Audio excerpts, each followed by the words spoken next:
As he said these things, Jesus went out with his disciples and crossed over to the other side of the Kidron Valley. He and his disciples entered a garden there. Judas, his betrayer, also knew the place because Jesus often gathered there with his disciples. Judas brought a company of soldiers and some guards from the chief priests and Pharisees. They came there carrying lanterns, torches, and weapons. Jesus knew everything that was to happen to him, so he went out and asked, "Who are you looking for?" They answered, "Jesus the Nazarene." He said to them, "I am." Judas, his betrayer, was standing with them. When he said, "I am," they shrank back and fell to the ground. He asked them again, "Who are you looking for?" They said, "Jesus the Nazarene." Jesus answered, "I told you, I am. If you are looking for me, then let these people go." This was so that the word he had spoken might be fulfilled. "I didn't lose anyone of those whom you gave me." Then Simon Peter, who had a sword, drew it and struck the high priest's servant, cutting off his right ear. The servant's name was Malchus. Jesus told Peter, "Put your sword away. Am I not to drink the cup the Father has given me?" Then the company of soldiers, the commander, and the guard from the Jewish leaders took Jesus into custody.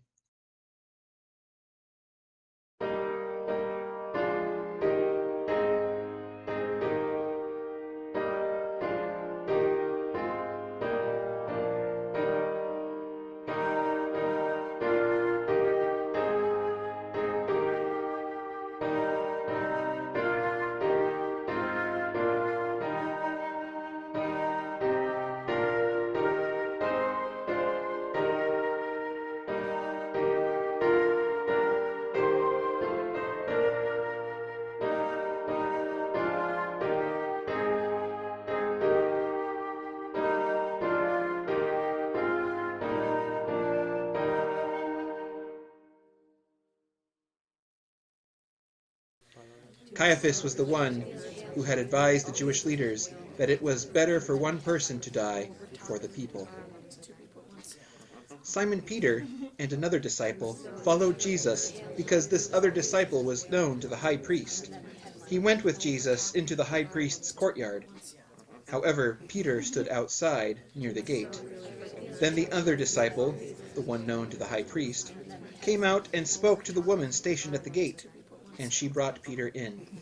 The servant woman stationed at the gate asked Peter, "Aren't you one of this man's disciples?" "I'm not," he replied. The servants and the guards had made a fire because it was cold. They were standing around it, warming themselves. Peter joined them there, standing by the fire and warming himself. Meanwhile, the chief priest questioned Jesus about his disciples and his teaching. Jesus answered, "I've spoken openly to the world. I've always taught in synagogues and in the temple, where all the Jews gather. I've said nothing in private. Why ask me? Ask those who heard what I told them. They know what I said." After Jesus spoke, one of the guards standing there slapped Jesus in the face. "Is that how you would answer the high priest?" he asked. Jesus replied, "If I speak wrongly, testify about what was wrong. But if I speak correctly, why do you strike me?" Meanwhile, Simon Peter was still standing with the guards, warming himself. They asked, "Aren't you one of his disciples?" Peter denied it, saying, "I'm not." A servant of the high priest, a relative of the one whose ear Peter had cut off, said to him, "Didn't I see you in the garden with him?" Peter denied it again, and immediately a rooster crowed. The Jewish leaders led Jesus from Caiaphas to the Roman governor's palace. It was early in the morning, so that they could eat the Passover. The Jewish leaders wouldn't enter the palace. Entering the palace would have made them ritually impure. So Pilate went out to them and asked, "What charge do you bring against this man?" They answered, "If he has done nothing wrong, we wouldn't have handed him over to you. Pilate responded, "Take him yourselves and judge him according to your law." The Jewish leaders replied, "The law doesn't allow us to kill anyone." This was so that Jesus' word might be fulfilled when he indicated how he was going to die. Pilate went back into the palace. He summoned Jesus and asked, "Are you king of the Jews?" Jesus answered, "Do you say this on your own, or have others spoken to you about me?" Pilate responded, "I'm not a Jew, am I? Your nation and its chief priests handed you over to me. What have you done?" Jesus replied, "My kingdom doesn't originate from this world. If it did, my guards would fight so that I wouldn't have been arrested by the Jewish leaders. My kingdom isn't from here." "So you are a king," Pilate said. Jesus answered, "You say that I am a king. I was born and came into the world for the reason to testify to the truth. Whoever accepts the truth listens to my voice." "What is truth?" Pilate asked. After Pilate said this, he returned to the Jewish leaders and said, "I find no grounds for any charge against him. You have a custom that I release one prisoner for you at Passover. Do you want me to release for you the King of the Jews?" They shouted, "Not this man! Give us Barabbas!"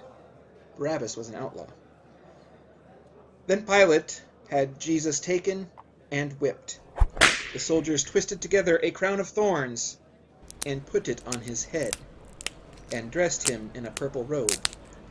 Over and over they went up to him and said, "Greetings, King of the Jews!" And they slapped him in the face. Pilate came out to the palace again and said to the Jewish leaders, "Look, I'm bringing him out to you to let you know that I find no grounds for a charge against him." When Jesus came out, wearing the crown of thorns and the purple robe, Pilate said to them, "Here's the man." When the chief priests and their deputies saw him, they shouted out, "Crucify! Crucify!" Pilate told them, "You take him and crucify him. I don't find any grounds for a charge against him." The Jewish leaders replied, "We have a law, and according to this law he ought to die because he made himself out to be God's son." When Pilate heard this word, he was even more afraid. He went back into the residence and spoke to Jesus. "Where are you from?" Jesus didn't answer. So Pilate said, "You won't speak to me? Don't you know that I have authority to release you and also to crucify you?" Jesus replied, "You would have no authority over me if it had not been given to you from above. That's why the one who handed me over to you has the greater sin." From that moment on, Pilate wanted to release Jesus. However, the Jewish leaders cried out, saying, "If you release this man, you aren't a friend of the emperor. Anyone who makes himself out to be a king opposes the emperor." When Pilate heard these words, he led Jesus out and seated him on the judge's bench, at the place called the Stone Pavement. It was about noon, on the preparation day for the Passover. Pilate said to the Jewish leaders, "Here's your king." The Jewish leaders cried out, "Take him away! Take him away! Crucify him!" Pilate responded, "What? Do you want me to crucify your king?" "We have no king except the emperor," the chief priests answered.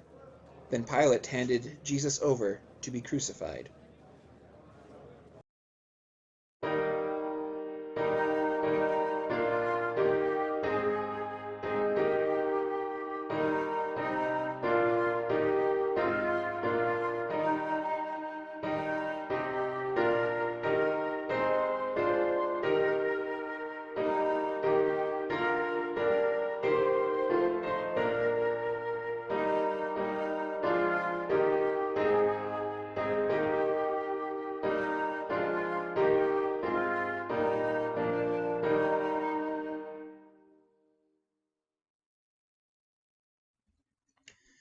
The soldiers took Jesus prisoner, carrying his cross by himself. He went out to a place called Skull Place. That's where they crucified him, and two others with him, one on each side, and Jesus in the middle. Pilate had a public notice written on the cross.